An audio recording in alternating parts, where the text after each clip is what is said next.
Right.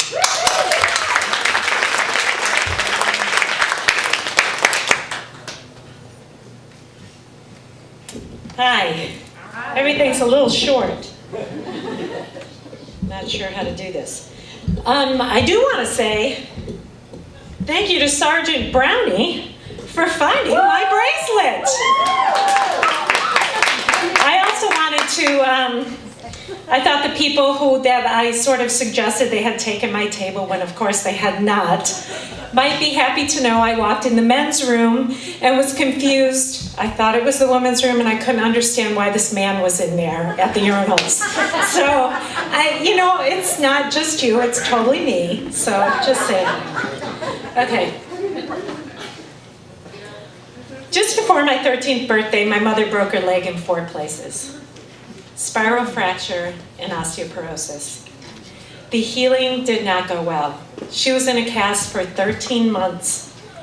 For the first few months, the cast was up over her hip. When the breaks in the bones on her thigh had healed, they made a smaller cast just above her knees. Medicaid paid for a home health care worker to come to our house, and they would sort of cook and clean just for a few hours, a couple days a week. And my mom had a friend that would come. So my little sister and I really just had to do the evenings and the weekends and the overnight part.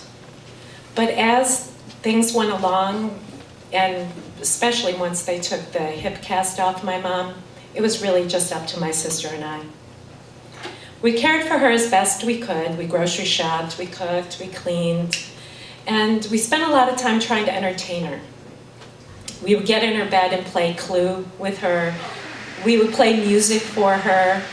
She had read someplace that the deep, deep vibrations would heal a break, and I played a stand-up bass, so I would put my bass against her cast, and I would play symphonies for her, or jazz music in the evenings.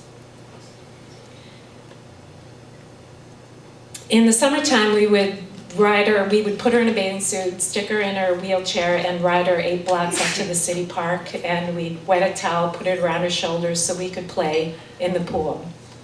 So sometimes that all worked. And that was when she wasn't too drugged out on the painkillers, either the ones that she got from her doctor or the ones that her friend picked her up on the streets. She was always in pain. And she was quite frequently in crisis. And sometimes it's hard to say how much of that was because she had a drug and alcohol problem and she was mentally ill. And how much of that was because she was a poor woman on Medicaid and the doctors just simply did not listen to her. Poor women on Medicaid do not get taken care of.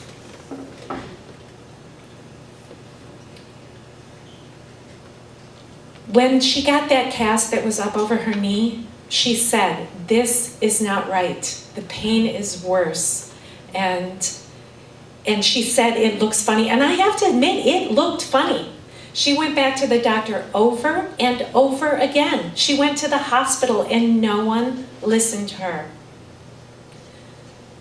So then she and I made a plan. It was time to fix it, and it was my job. I was the fixer, I took care of her, I solved problems, so I was going to solve this problem. We decided I was taking the cast off.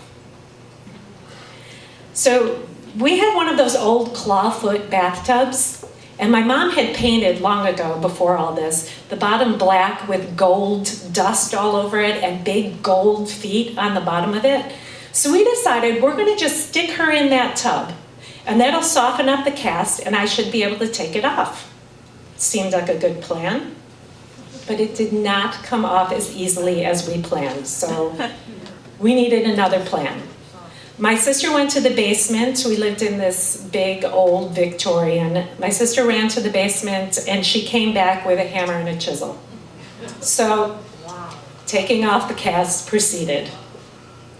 I had to be very careful because, of course, there was a broken leg under there, right? So I started and I'm like, tap, tap, tap, tap, and I would peel back a little bit of plaster and it would come off, tap, tap. And my sister was the best assistant in the whole world. Now, this is my little sister. She's like 2 years younger. She was making instant coffee. She'd run and she'd grab more pain pills, snacks. She'd add hot water to the tub and candles, I forgot to say. In our bathroom, we didn't have any working light fixtures, so we were burning candles. And as the day went into the night, my sister needed to bring in more and more candles because this took hours. And as odd as it seems, it wasn't a miserable experience. It was scary, yes, but it wasn't miserable.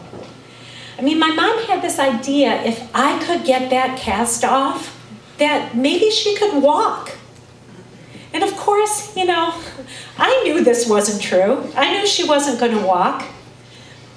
But I also thought, there is something wrong with that cast. And if there is really something wrong with it, and if I can get it off her leg, I can stick her in an ambulance, I can send her to the hospital, and somebody is actually going to do something about it. So she needed me, and she trusted me, and I had this feeling I was doing the right thing. And my little sister, she thought we're doing the right thing too. So she helped every step of the way. So this took hours. And as I said, there were candle lights. It got dark. We kept at this.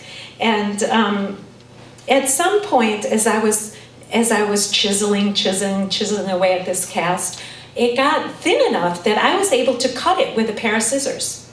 And at first I was like, I'm gonna nick her leg. This is not a good idea. But her leg had become so small and shriveled inside this cast that there was plenty of room for me. So eventually I pulled that cast off her.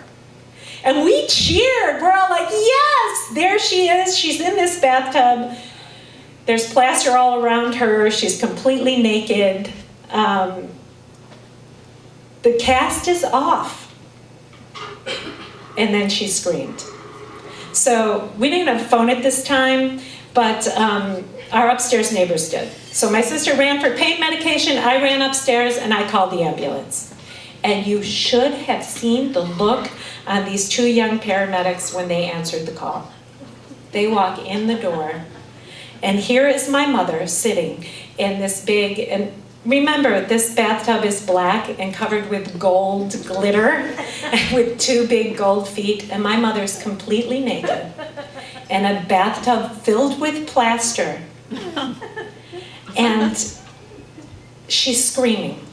And there's only candlelight lighting the whole scene, right?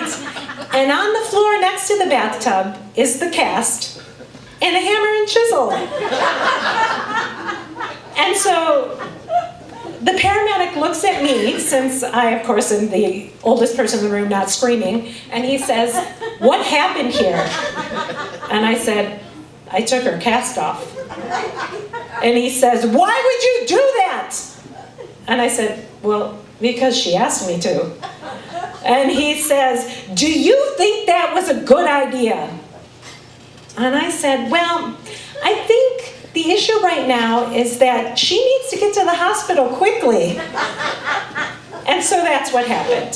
They picked her up, they put her on the stretcher. My sister and I grabbed a dress, we threw it over her head, and the paramedics took her out. They're shaking their heads, she's screaming and crying.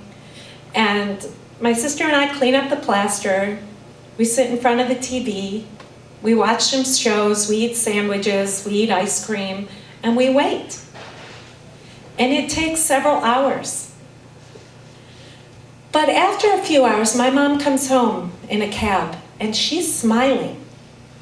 She has on one of those little fiberglass casts that were brand new at this time. Mind you, this is in the 70s. She has on one of these little lightweight casts. And her leg, it's not bent weird anymore. And she says that the doctor said to her, she was in so much pain because her leg was in the wrong direction. It was healing improperly. And nobody listened to her. And now she was in the right kind of a cast. So I would say yes, Mr. Paramedic, this was a good idea.